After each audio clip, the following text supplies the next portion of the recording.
Hi everyone, it's Vicky here from Crafty Heaven, and thank you very much for joining me today. And excuse my hands, I have paint on them because I'm in the process of painting and decorating my whole house, which is becoming quite hard work, but it's very satisfying at the same time. And you know, it's just lovely to finally have my own stamp on this house, and it's turning out really nice. And I'm halfway through.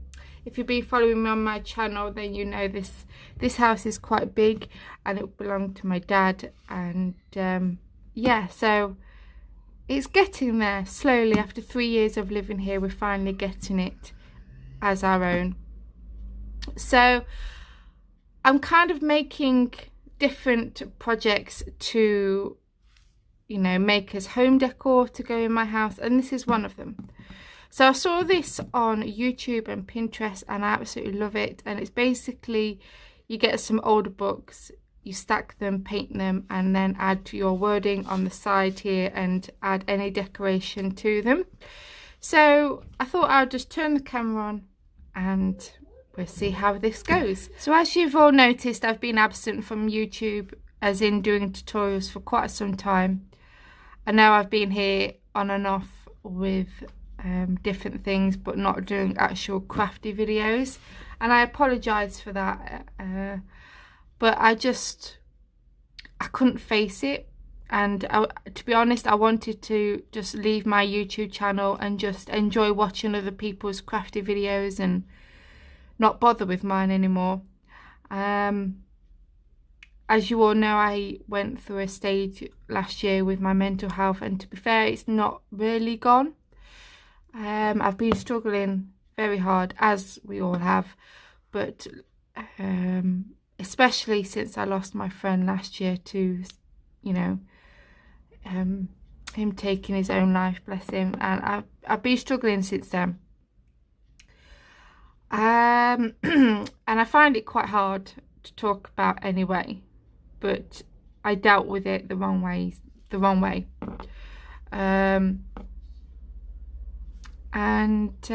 Yeah, I just took a wrong path, and it's difficult to get out of that.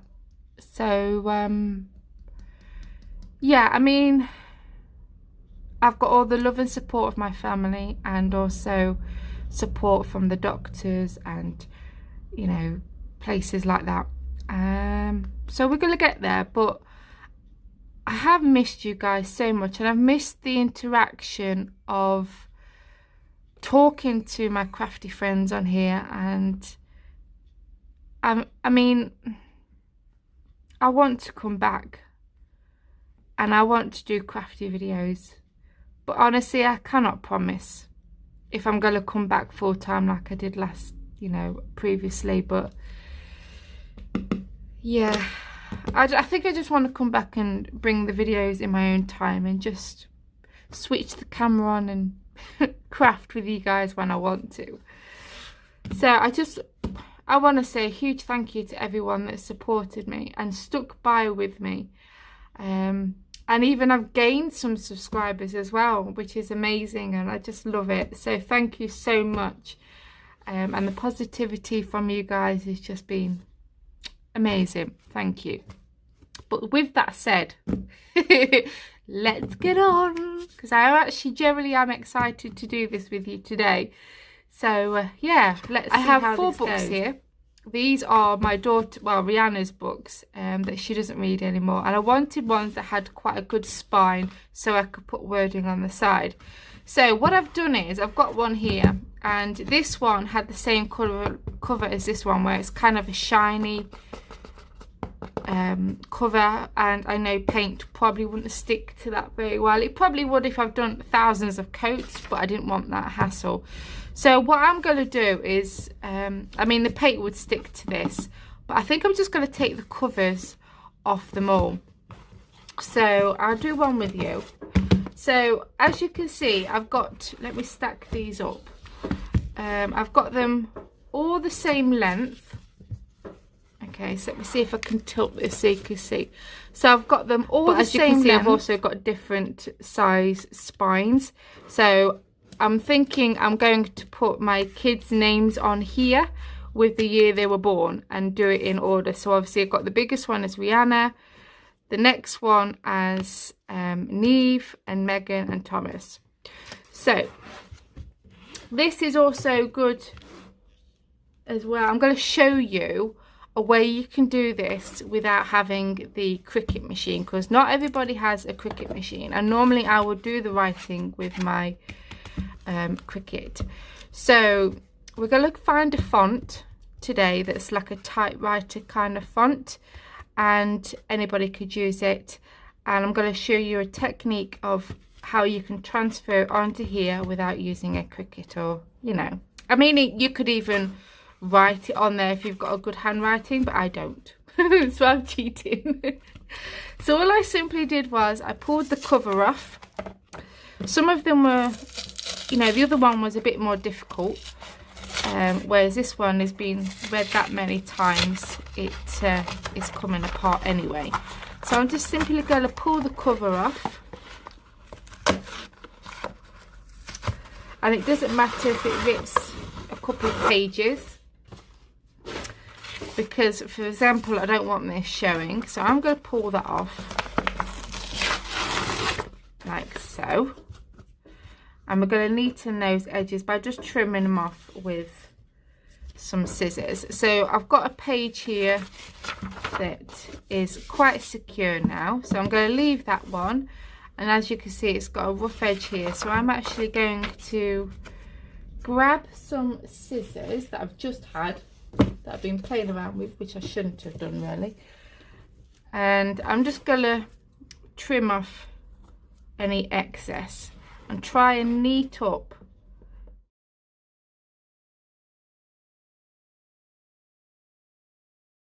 to just go along the edge, just to try and smooth it out and get any excess of that rough edge off. So you can see it's given a nice smooth edge. I'm also going to smooth this bit out because we are going to paint it and write on it, so I want it to try paint it. So you could spray paint these if you wish, but I've actually run out of white spray paint because I've been using it for other projects. So I'm just going to use some white acrylic paint, and I'm going to do a couple of coats for each one, especially for like these ones here with the wording on. But I've got these little bowls from Poundland, and I'm going to add some paint in there, and hopefully I've got enough.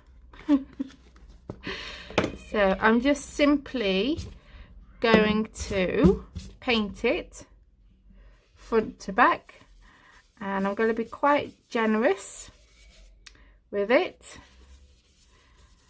And again, you might have to do a couple of coats. I rather hate these sorts of brushes. I've actually used my other one, and so it's covered in paint from another project. So you're going to cover the front, the back, the spine, and also the pages. So I have painted them now, as you can see, and I ended up going in with the white acrylic gesso paint, as this was a lot more thicker than the other one I was using, and it gave me more coverage. This was from the Works, and it was about £4, and I got it a good few years ago now, so it lasts a long time. So I went in with my books that was on the top and the bottom, and I did a couple of coats for them, and also on the sides. As for the other ones, I just only did like one coat because I thought, well, you're not going to see it anyway, so it doesn't matter. I'm also going to glue these together because obviously I've got kids and they will probably mess around with them, and I don't want them coming apart. So I am actually going to hot glue these together. So I'll just show you. As you can see, the pages are all crinkled because obviously painting them, which I actually like that look. It gives it that vintage worn look. So I'm just going to add just a bit of hot glue in between each book, and I'm wanting to obviously make sure that it's all lined up, and press it together. And I'm going to do that with the others. Wording onto a website called The Font, and you can download lots of free different fonts. I mean, there's thousands, and it's an amazing website, and you can't go wrong.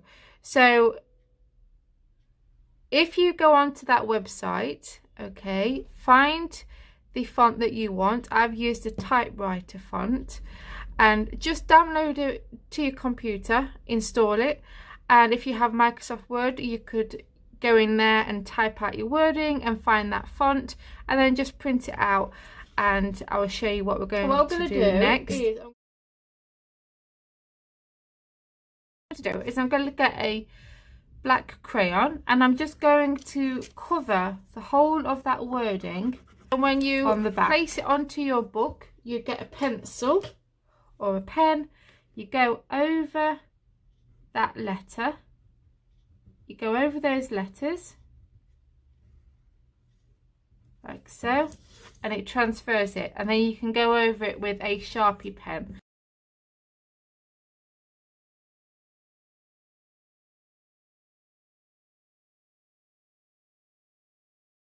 So now we just need to go over it with a Sharpie marker, or if you have a paint pen, which I also have, you could also use that, but I'm just going to use a Sharpie marker. So I'm just going to go over that with my pen, and then there we go. How pretty does that look?